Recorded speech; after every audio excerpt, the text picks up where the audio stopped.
Hello, today we are speaking with Clare Pooley. It's a new author in Editura Trei portfolio, which published Proiectul autenticității, the Authenticity Project, a book which I very much loved, and I was very touched by its characters and the story.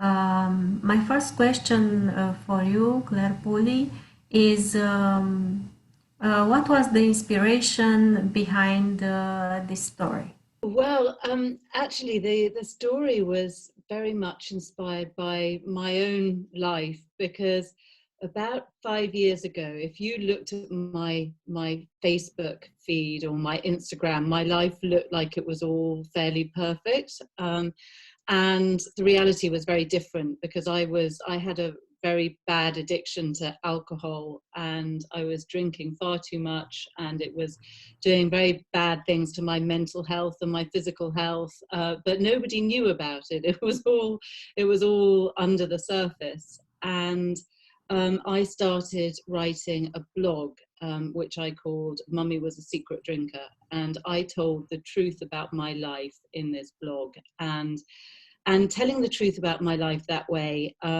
not only changed my life and helped me beat my addiction, but it also changed the lives of hundreds of thousands of people who read it. And that sort of got me thinking, well, if telling the truth about your life, if being really authentic can change your life in so many ways, what would happen if other people did it? And that's really what led to the idea behind the Authenticity Project, which is the story of people who tell the real truth about their life, not in a blog like I did, but in an actual green notebook which is passed between them. Yes, but let's go a bit in the details. What does it mean to be authentic to yourself and to be authentic with others? Oh, I, I think it means different things to different people, to be honest. And I'm not sure. I think however hard you try, it's always difficult to be completely authentic because we all want to portray our lives in the best possible way. We always sort of try and put a brave face on and sort of, and show people, the best bits of our life and not the worst bits of our life. And I think what I was interested in is the fact that I think what we often forget is that it's our flaws, it's our faults that actually make us more interesting and more unique. And each of the characters in the book have a flaw. They all have something about them that is not perfect. And I think what they realize, and what I realized, is when you embrace your flaws, it really it makes you so much stronger. Yes, indeed. You created in the book six very different characters. What was your relationship to each of them? Maybe you admire one of them or feel more close to another. Yeah, it's funny. It's I'm often asked which is my favorite, and it's like trying to choose a favorite child. You can't do it because I feel very close to all of them. They lived in my head for so long. In fact, they still do in a way. And and I sometimes it made me feel like I was going a bit crazy when I was writing the book because I had these six characters jostling for space in my head.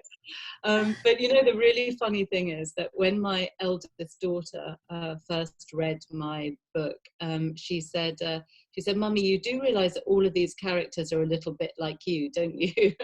And I hadn't realized that at all when I was writing it, but each of them shares something with me, apart from one. There's one character called Riley, who is Yeah. Australian, and he is almost perfect. You know, he's gorgeous and happy and well-adjusted and kind and lovely, and he's the only one that I don't really I feel isn't it doesn't share sort of a huge amount with me. But each of the others, there's something about their lives that I really associate with. So Alice, for instance, is addicted to social media, which is something that I find I can struggle with. Hazard is an alcohol and cocaine addict, so I feel very close to him. And there's a character called Lizzie who's very nosy about other people's lives, which can be a bit like me too. And Monica, who is desperate to sort of find the right man and settle down and have a baby. And I remember very much being in my late 20s, early 30s, and thinking, having this feeling of the biological clock, which is for women is ticking, and you sort of think, I've got to find the right man to settle down with, which is an awful pressure to have.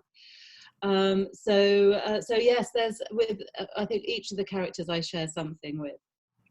Julian is my creative side. He's the artist who starts off the Authenticity project, and he represents really my creative side.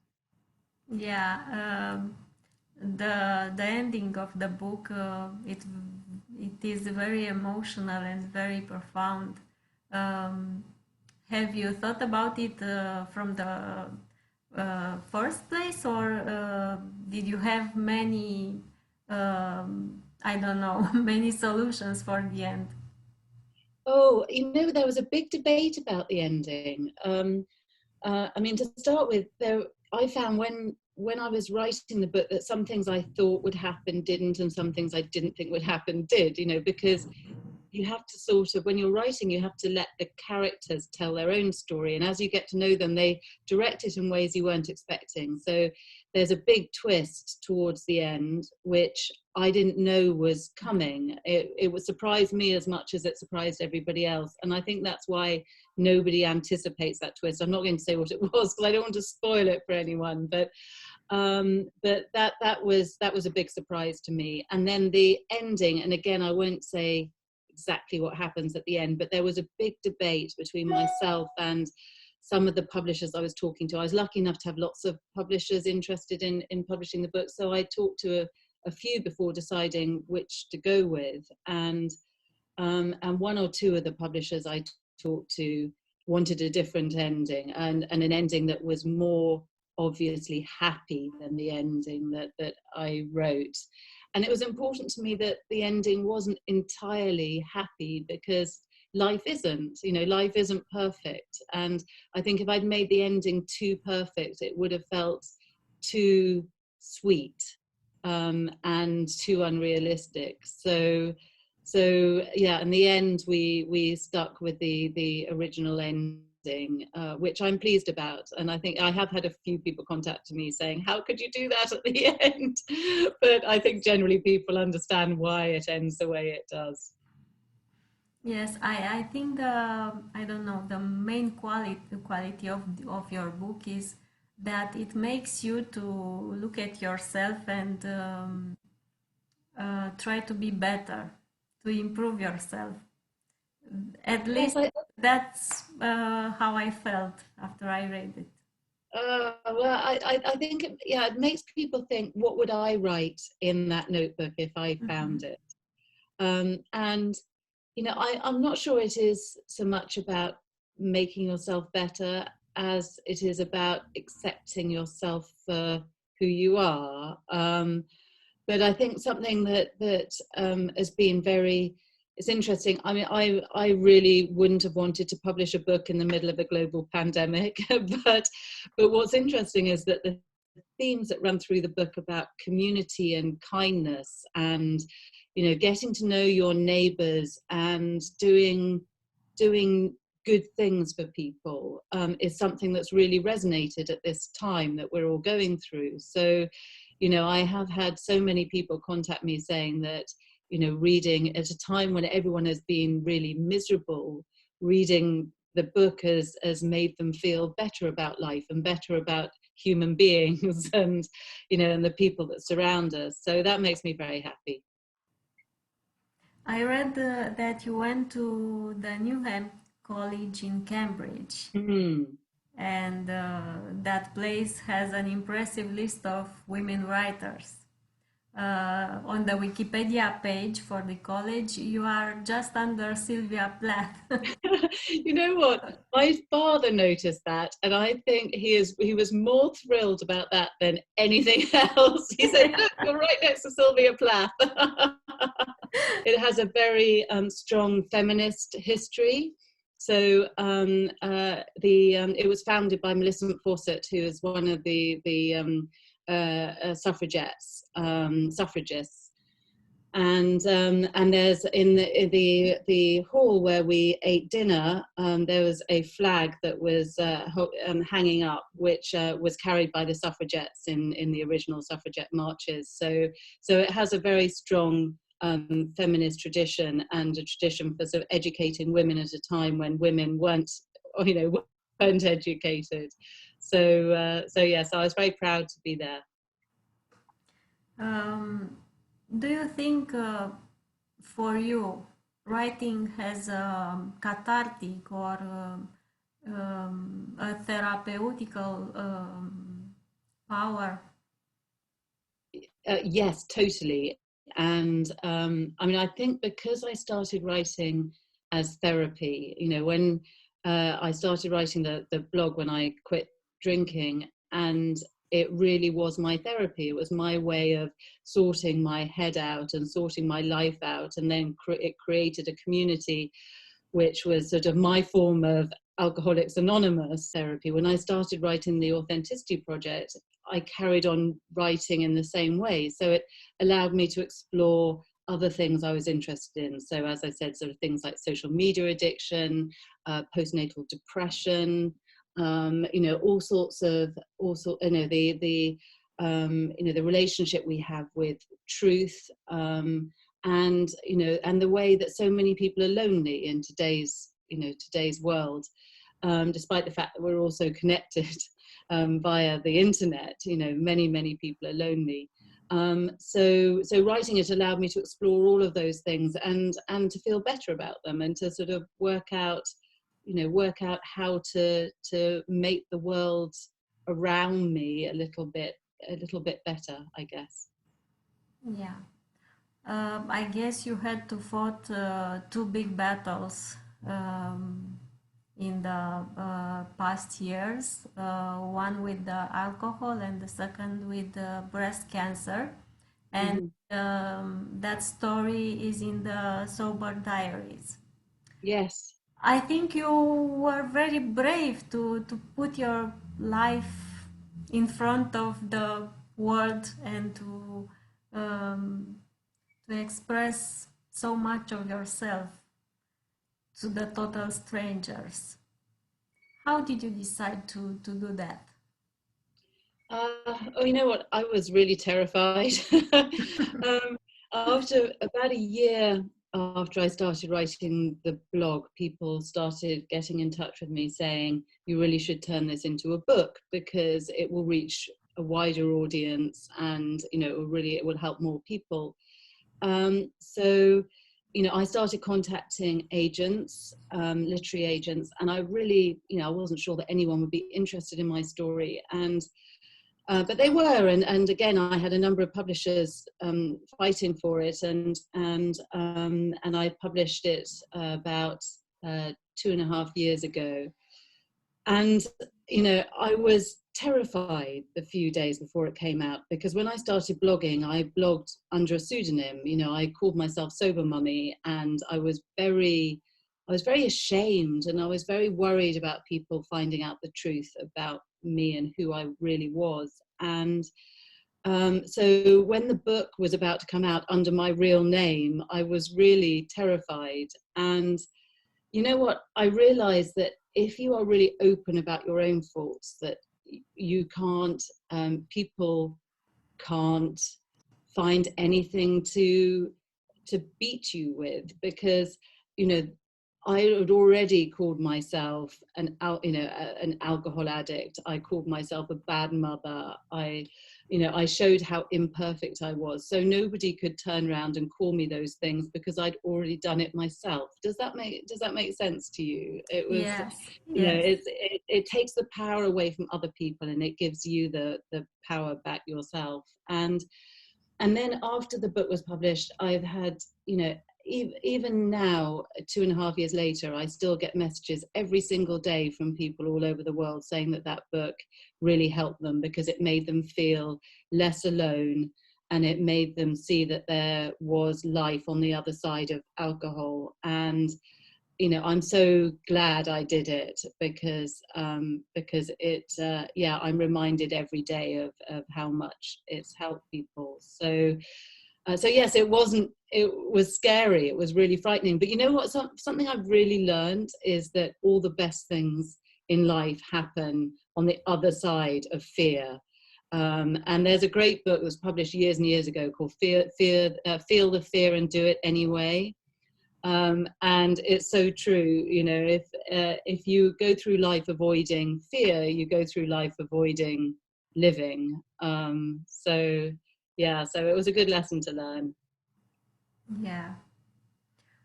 So you wrote the Sober Diaries, then the Authenticity Project, a non-fiction book and a fiction book. Mm-hmm. How was it to to switch the narrative?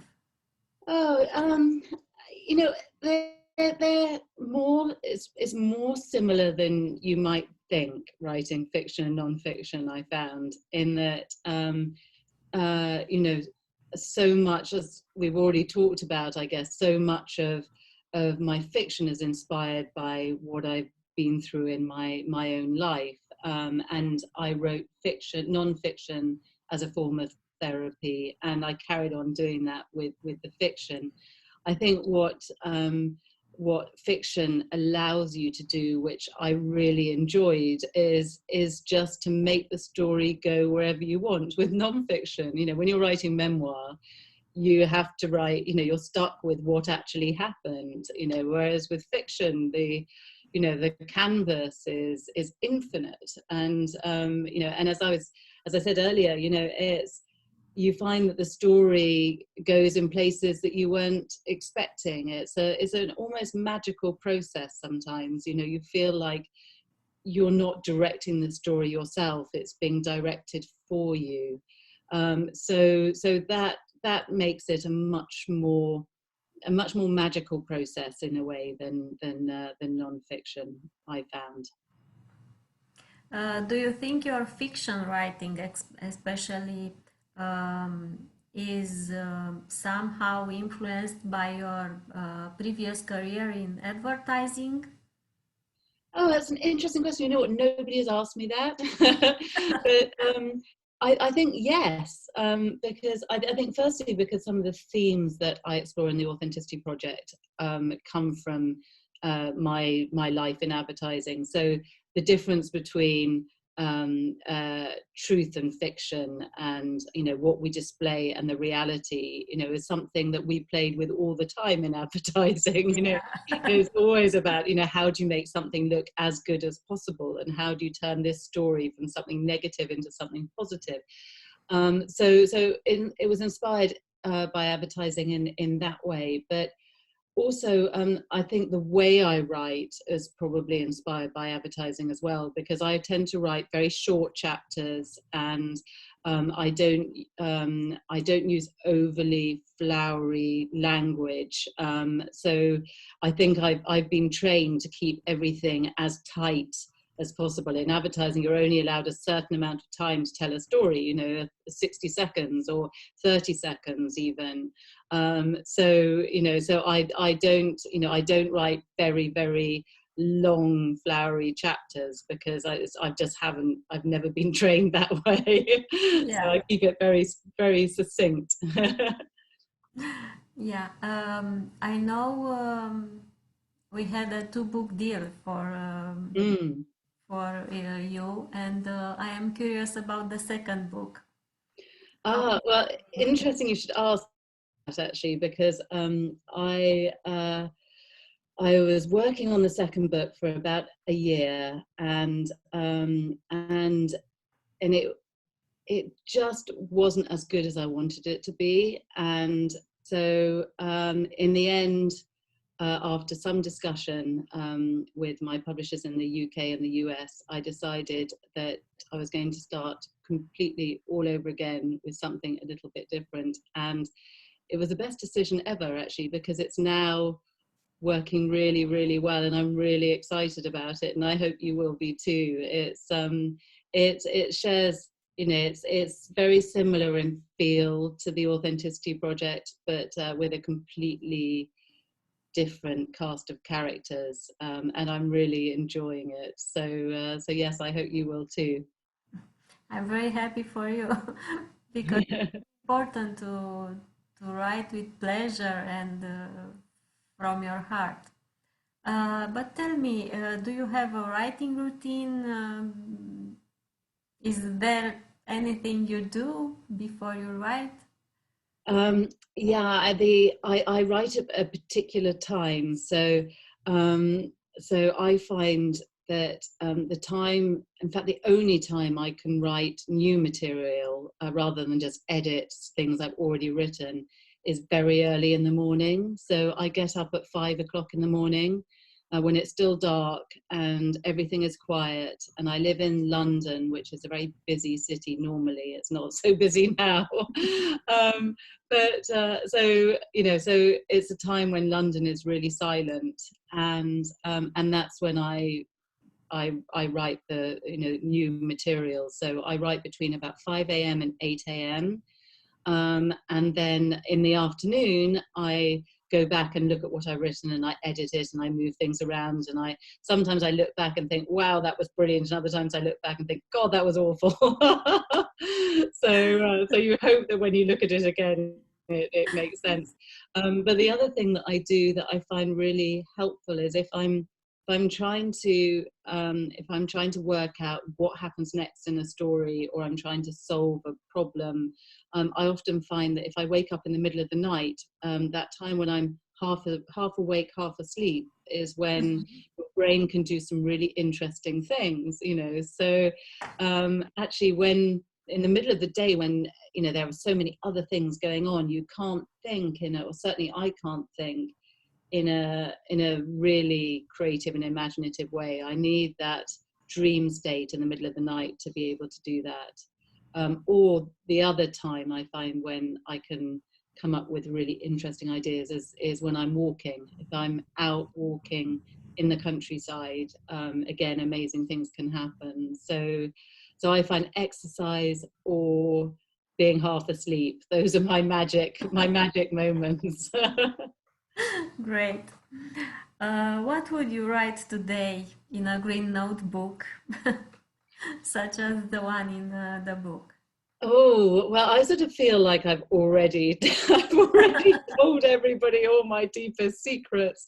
I think I think if I was to find a notebook now, I would